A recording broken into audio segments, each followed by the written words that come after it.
All right then. Thank you, Ginger Coyle. Yes. Awesome. So have a talk with God. So how do we do that? That's what we're going to get into today a little bit.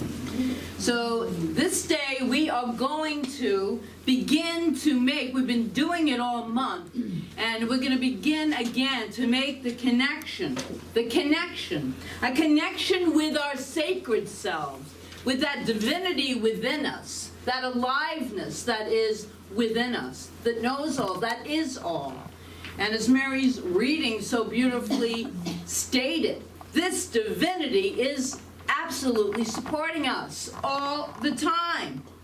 And this powerful, amazing self that we will discover as we begin to make this connection, as we deepen into knowing who we really are, whose we really are, that we are each and every one of us children of the divine. And that is for us to really keep in our minds as we go through life. We automatically make a sacred connection with the God of our understanding when we go within, because that's where we have our personal relationship with this divine energy, this infinite source of all good. So are you ready to experience a profound sacred connection this day? Yes. Yes. You are good. Then you're in the correct place. So here's something that I believe might be a fact. Now, I'm talking about a fact, not a truth. And there's a big difference. As anyone that's been here for a while knows, we talk spiritual truths here. But this is a human fact of our human experience. Many of us have a fear of making this deep connection with ourselves because we're afraid of what we might find. So we just keep surface living. I like that. Surface living. That's what we do. We live on the surface because we're afraid to go within. What will be there? We judge. We blame. We criticize ourselves so much. We abuse ourselves more than just about anyone else. Most abusive relationship I've ever been in, and I've been in quite a few, well, not two. That was enough. That was my whole life, up until 4 years ago. But the most abusive has been the one that I have done with myself. That relationship I have with myself. Because what do we do all the time when we're not good enough? You know, we blame ourselves. We criticize ourselves. Oh, I should have done it differently. Oh, I shouldn't have said that. Oh, that's my big one. Oh, I shouldn't have said that. We do this. So I'm talking about the deeper we look within us and connect with that sacred self, the more fulfilling our lives will be, because we are not alone. When we establish a relationship with that divinity within us, we can never be alone. So in the early 2000s, Oriah Mountain Dreamer, you might have heard of this, wrote the most amazing poem. Could you love it? Great. It's called The Invitation. I'm going to read it for you right now. It goes like this. It doesn't interest me what you do for a living. I want to know what you ache for. And if you dare of dreaming, do you dare to dream of meeting your heart's longing?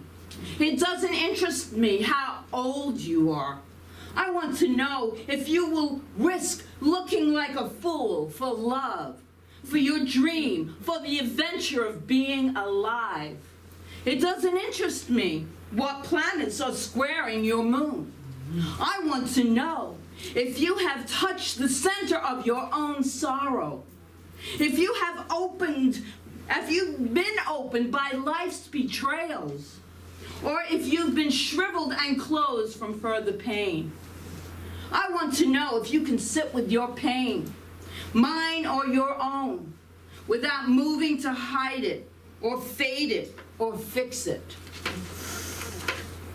I want to know if you can be with joy, mine or your own, if you can dance with the wildness and let the ecstasy fill you to the tips of your fingers and toes without cautioning us to be careful, to be realistic, to remember the limitations of being human. It doesn't interest me if the story you are telling is true. I want to know if you can disappoint another to be true to yourself. If you can bear the accusation of betrayal and not betray your own soul. I want to know if you can see beauty even when it's not pretty every day, and if you can source your own life from its presence. I want to know if you can live with failure, yours and mine, and still stand on the edge of the lake and shout to the sliver of the full moon, yes. It doesn't interest me to know where you live or how much money you have. I want to know if you can get up after a night of grief and despair, weary and bruised to the bone, and do what needs to be done to feed the children. It doesn't interest me who you know or how you came to be here. I want to know if you will stand in the center of the fire with me and not shrink back. It doesn't interest me where or what or with whom you have studied. I want to know what sustains you from the inside when all else falls away. I want to know if you can be alone with yourself and if you truly like the company you keep in the empty moments. I want to know if you truly like the company you keep. Do you truly like the company you keep? Are you really content when you are on your own? This isn't a poem now, that ended. I'm just going on. People still think it's a poem, but that's okay. I added a few verses. All right. So this month's whole invitation has been to make that sacred connection with that divinity within each and every one of us. It's the most important relationship we can ever cultivate. And that really is truth. That really is to be with ourselves. Jesus once said, "Love thy neighbor as thyself." The emphasis on that statement has always been to love thy neighbor, and that's very important. Very important. But we miss a key message if we don't look at the two last words, as thyself. As thyself. Jesus was making an assumption with that statement. The assumption is that we already love ourselves. And really, it took me a long time to get to a place where I could even like myself. Never mind love myself. I couldn't even grasp that concept. So how many of us, we love our neighbor. We love our neighbor as thyself. How deep is your love for yourself? That's what we're asking for, the sacred connection. In this thing called You by Ernest Holmes, he writes this: Jesus spent little time in negative thought, only enough to see through it, to reverse the false sense of life with the true realization of our union with God. This glorious figure, like a shaft of light, shot across the bewildered consciousness of man, proving every claim he made and leaving behind him a breath of heaven, fragrant with love. As he identified himself with the source of his being, so you must identify yourself with that spirit which is ever within you. And I want to say that last sentence again. As he identified himself with the source of his being, so you must identify yourself with that spirit which is ever with you, loving you, comforting you in times of joy, but in times of loneliness, emptiness, sadness, grief.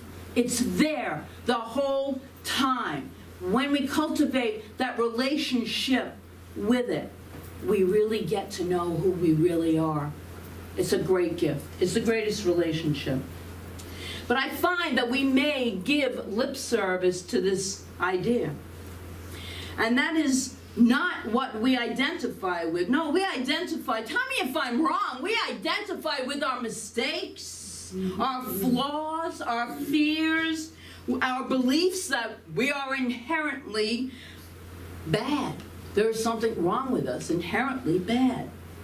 And every little thing that we do wrong is just proof of this, because it's so true. It proves it to be true.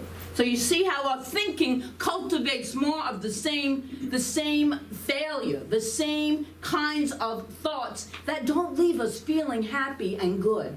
And the whole point of living this life is no matter what takes place in life, and life does take place, that we can find happiness. We can choose happiness in that moment. We can know that a lesson is being formed. We might not know what it is as we're going through different scenarios in our lives, but always there's something for us to learn when we are open and when we have that sacred connection with self. So sometimes we avoid looking deeper into ourselves because we're afraid of what we might find. We say here in New Thought Spirituality, that we are spiritual beings having a human experience. We don't say we are spiritual beings having a human experience only when we are thinking, feeling, and acting spiritually. We're always spiritual beings, no matter what. That's the comfort of this teaching, that no matter what, that eternal self that is within each and every form of life, the eternal part we come in with, we leave with, is always present for us. It's the spiritual self, the divine self, the only self. We're having a human experience, folks. We're having a human experience. So this month's call has been to step into a spirituality that embraces and encompasses the fullness of our humanness, of it all, strengths, weaknesses, and everything in between. We're all having this human experience. So hear this. Hear this. You are the perfection of God, living out that perfection now and again in imperfect ways. So what? Right? So what? We're having a human experience. Love is our true nature. And that's not just a word to bandy about. I take that word pretty seriously. I really do. So that's the truth of who we are. And it could be no other way. In Science of Mind book, in our book, Ernest Holmes writes this: to be real and free, individuality must be created in the image of perfection, and let alone to make the great discovery for itself. So we're divine, making this discovery that we truly are divine. Sometimes in that discovery we blow it, right? We feel like we blow it. And what I want to know about you is, can you really, really blow it and still love yourself? Ask yourself that question. Only you can answer it. Can you laugh at your mistakes and learn from them? Sometimes I have to go to bed and I think about a conversation will pop in my head and I have to laugh and say, I can't believe I really did say that. And then it's funny. It's funny. We have to have a sense of humor. Yeah, no?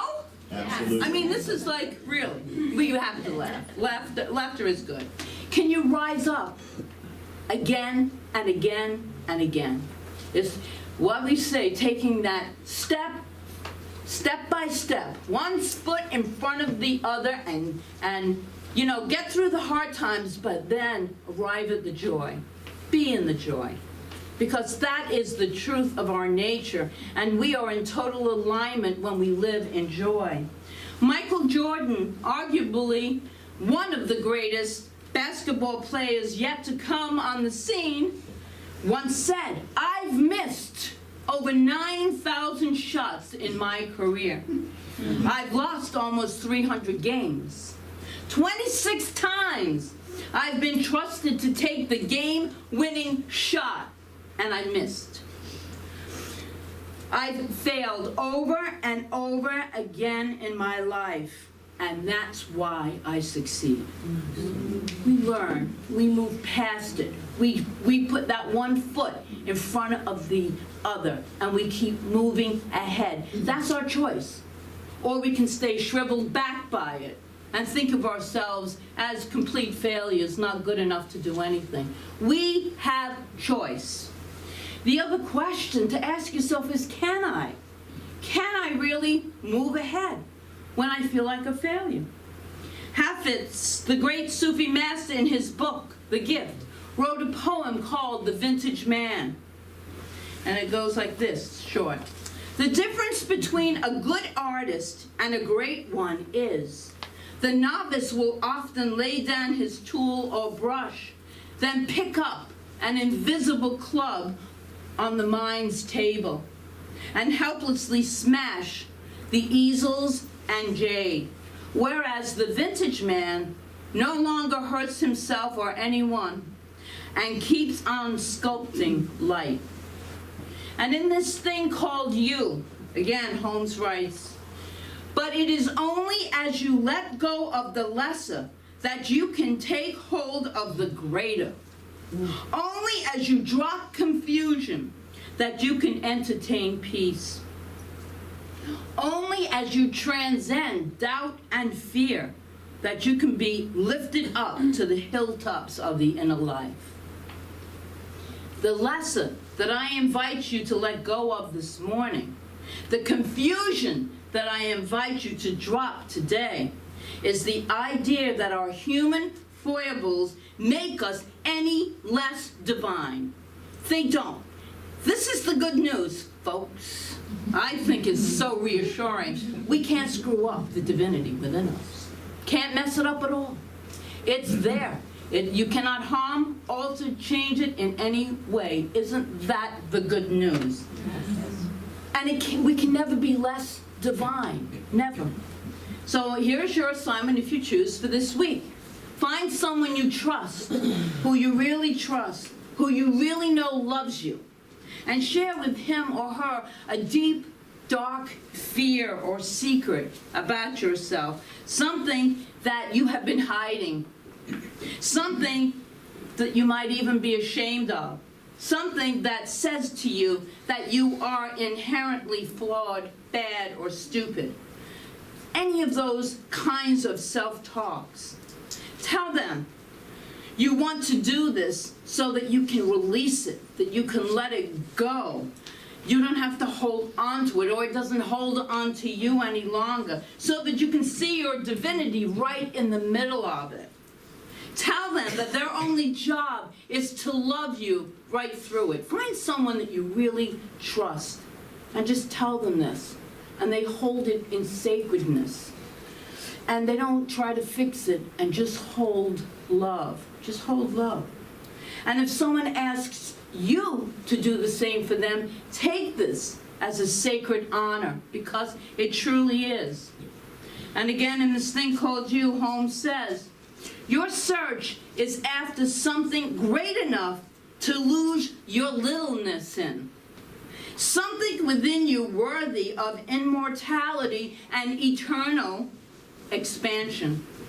The world has not looked for God where he may be found. Here is the great secret. There is only one God, one divine mind. This one is undivided, hence all of its presence everywhere, omnipresent. God is not only where you are, God is what you are. Not only who you are, but what you are. You need no longer go and search after him or her. Rather, live and think from the union which you already have. Live and think from that divinity within you that I find is genderless. God is too big to have a gender. A gender, not a gender. agender. There is no male or female. There's only this energy. Look at the galaxies. Look at quantum physics. And you see this incredible energy. You have to believe, if you choose, that there is a power that created all of this magnificence, and it all balances and works in order with itself. It's brilliant. It's so beyond anything that we could ever understand. So, by closing today, I invite you to just sit in the silence as I read this to you. There is that within me which knows. I am not only one with this power is actually flowing through me now. I am not only unified with the divine presence around me, this presence is my presence. It is the presence of my real and true self. I am forever one with life. And so this morning I invite you to truly make a sacred, deep connection with this loving force that is within each and every one of us. We are truly blessed. We really are, because these teachings, I know for me, have really, as you have spoken so beautifully about, it's turned the mind around. It's turned the emotions around. It's put them in the place that this soul, this divine energy, essence, whatever you want to call it, within me, is my only true relationship I can ever have. Everything else is enrichment, but this is truth. So it is. So it is.